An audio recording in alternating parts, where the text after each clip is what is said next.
How you doing, YouTube? It's Archimedes again. Thought I'd do a video today. I kind of ran into a little bit of a problem, I guess. Trying to hold you still so I can put my shirts and stuff on.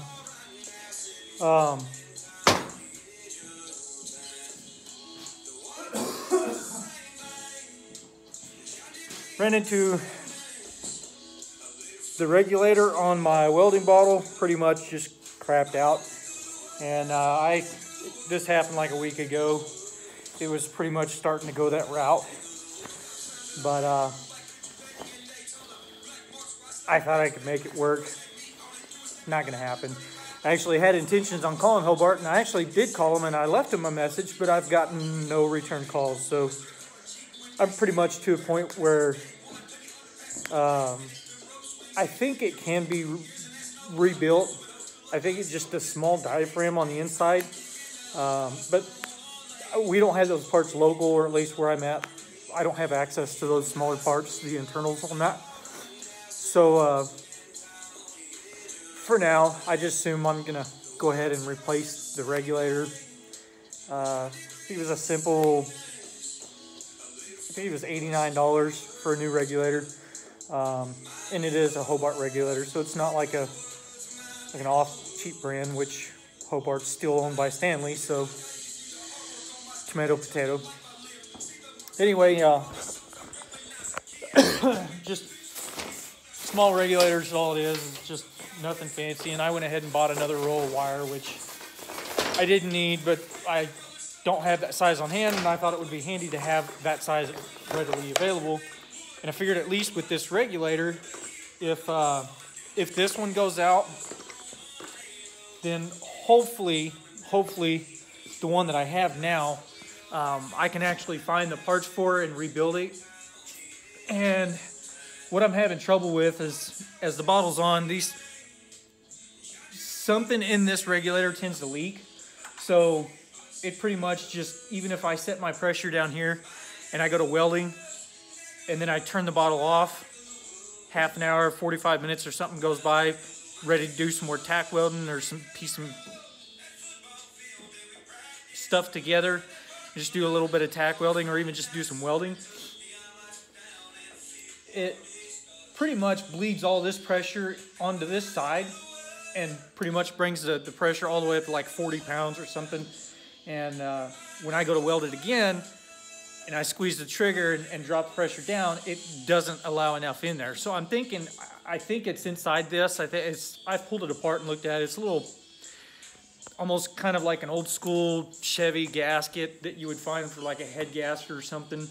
And I'm not sure where this is leaking off. I don't know if it's something internal on the welder itself or on this regulator, but eventually this pressure, the main pressure, will bleed off. So if I left the bottle on and just, for a couple hours or so, I'd come back and there'd probably be 15 to 20 less pounds in the bottle from what I had when I had it on.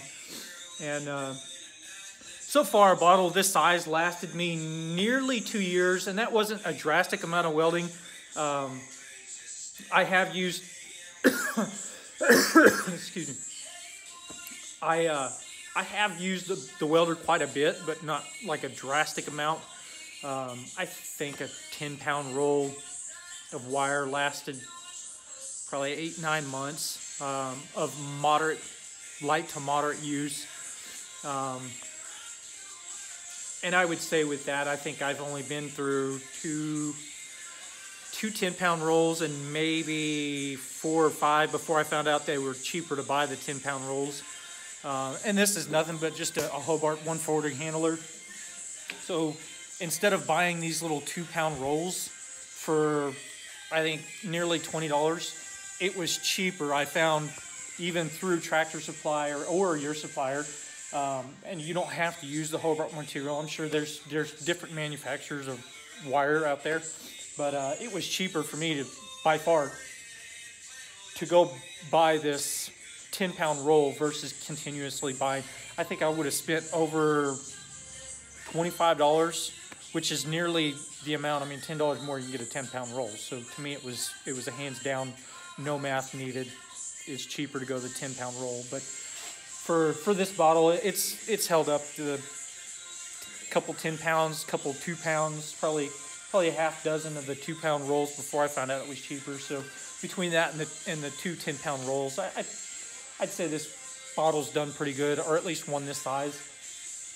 And come to find out, I actually owned this bottle by accident. This was completely out of my hands when I rented this bottle through A&I Auto Parts a few years ago. I brought in my own bottle that I originally purchased from Tractor Supply. Upon usage at that time was pretty heavily, so I emptied that bottle out, took it and exchanged it. They didn't have one that size. They said they were going to have to do it as a trade, but eventually I was going to need to end up with my bottle. Fine, I don't have a problem with that. So they gave me one shorter than this, but it was the same diameter. And this is more or less something you would find, I guess, like, probably like a home oxygen care machine, something to that effect. So with that, I, upon my own mistake, left the bottle on overnight. I forgot to turn it off when I was done with it, and it drained the bottle overnight. So following a couple days, I exchanged that bottle and then ended up with one this size, except for more of like a maroon. And that bottle did last nearly 2 years. I kind of got on my tail end about shutting the bottle off and keeping it off if I was not using it. So actually just 3 weeks ago, I don't even think it was a month ago yet, but it was actually just after Christmas, I took that bottle in to have it exchanged, and that company pretty much tracked down, and when I went to A&I, the company that I purchased the bottle from or made the trade with, they actually said that they no longer exchange bottles. I thought was kind of ironic, but that was their deal. They said that they can't handle my bottle, they don't deal with them, they don't, nothing. And I simply explained that that welding bottle had come from that store, it needed to go back. I didn't have any time. I mean, I can't do anything with the welding bottle. I can't trade it, can't sell it, can't nothing with it. So for lack of better terms, they said, you pretty much own the bottle now, so it's yours to do whatever you want. And I thought, well, I found a supplier a few miles away that they can supply me a bottle, and they're a well-established business, so it's not like that company's going to go out anytime soon. But I figured, got me a new bottle, and as soon as I put this new bottle on, I've been pretty much just having nothing but trouble with this regulator since. It's just, even no more than a few minutes, it's already bled off from 120 down to, about 110 or so. And I can't tolerate I can sit around and wait a couple more days, maybe even a week, to find out if I can get these internal parts, and if not, then I'm not out. The gauges on them are still good. I can still use the gauges. I think it's just the internals simply just need new gaskets, materials. So, but anyway, I pretty much just lost my patience. And also I got to thinking, another thing is, I've had this welder for 4 years now, and I don't yet have a liner for my welding lead.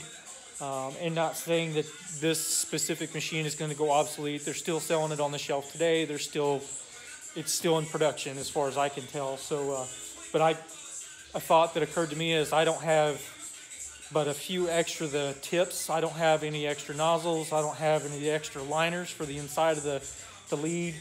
Obviously, I don't have extra regulators. I would like to have a regulator on hand, would be great. If not, maybe even at least a couple gaskets. Once again, this was something I've never seen go out before on a whole lot of welding equipment throughout the 15, 20 years that I've been involved with some of this stuff. And like I said, this regulator here ought to be fairly simple and straightforward. You just undo your old bottle, and I'll have to pull out this little knob here in the middle and then disconnect my airline here going to the machine. And I kind of want to use a squirt bottle and maybe some soap and find out where this leak is. This way I can justify whether it's the regulator that's leaking, or if it's something inside the machine. At this point, I don't know. I think it'd be handy to know. I mean, this way, if it's in the regulator, then I can get that problem solved. And if not, then it's inside the machine. I can look further. Maybe it might be a manufacturer warranty coverage or something. Can't remember. I think this thing came with like a 3 or 4 year manufacturer warranty. I just have to pull out the paperwork and look at it. And 4 years, this thing, I doubt it's going to be covered. But throughout the folks that I've talked to on the phone, anytime I've ever had problems with settings or anything like that, Hobart's been usually pretty quick to answer, call back, or whatnot. But on this subject, I don't know if it just didn't have anybody there, or if they just weren't back in their full motion after the holidays yet, or what the deal is. But so far, I've been happy with this welder. I just can't get it to cooperate right now. I've got a few more pieces welded in up here, and this is going to be for the cabinet. Of course, it's going to be on the other side, but this is for the cabinets that I'm going to have up here. And then down here, I've got these braces put in, and I'm going to have cabinet doors on that side. And I think I'm just going to do a piece of strap on the bottom of this, just one piece of strap, and then another one on this side here, and then just lay down a piece of 3/4 inch plywood just for a shelf to have. And but I got to finish welding these in. I got a couple more up there that are going to be upside down, so I'm going to have to lay this entire beast over and do some welding, and then I've got a couple bits of welds to do down at the bottom. So between that and a little more grinding, and then hopefully I can start in on this upper cabinet. And I'm sincerely running low on my material over here. I've only got a couple sticks left there, and I got a couple sticks left here, and then I'm out. So hopefully I'll have enough to get a majority of this stuff done, and then from there, I think on the back, I'm just going to cover it with some Luan, just some cheap Luan, and then on the sides, I'd like to do some aluminum diamond plate, just drill some holes and rivet that stuff on. I think it'd make it look really good, and then install my pegboard and put it to use. Find the top and put it to use. But until then, I'm going to swap this regulator out, and I'm going to get back to work, see what else I can get done. Thanks for watching. We'll see you next time.